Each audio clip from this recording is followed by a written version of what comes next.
In a lavish Kremlin ceremony, Vladimir Putin took the oath before the people of Russia for the fifth time. First taking the job in 1999, he will now serve as Russian president for 6 more years. In the presence of Russia's political elite and foreign ambassadors, Putin said Russia will pass through the current difficult period and become even stronger. It is important for us to remember and learn from the lessons of history, not to forget about the tragic cost of internal turmoil and shocks. Therefore, our state, public and political system must be strong and absolutely resistant to any challenges and threats, ensuring progressive and stable development, unity and independence of the country.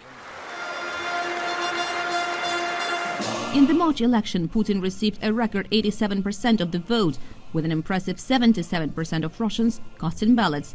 And that's despite the conflict in Ukraine entering its third year. It's clear that the main goal that Putin set himself was to resolve the Ukrainian problem. He thinks that he is the only person, the only leader in Russia destined to resolve the problem. And that will be, I think, the main challenge of his next term in office. However, if we look at the situation in general, people in the depths of Russia still do not feel the war.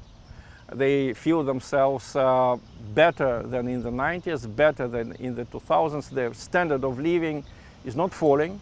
That's, I think, the main achievement of Russia since the beginning of this so-called special military operation.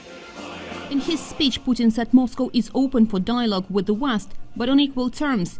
He said that in a complex world that is rapidly changing, Russia must be self-sufficient and competitive. His words, for the most part, fell on approving ears. I hope the President's words, right ones about our independence and that we are sovereign, are fulfilled and not backtracked. I hope all his promises come true. I'm happy with what is happening today, and when people say it could have been better, I say it could have been worse. I'm grateful for what we have. I'm positive. Everything is okay and will be even better. After the ceremony was over, the president reviewed the troops and attended mass. As things stand now, Vladimir Putin is showing no indication to change course.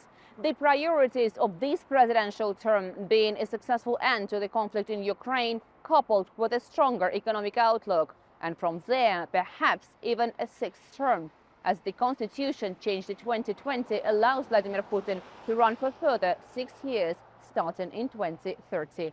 Dasha Chernyshova, TRT World, Moscow.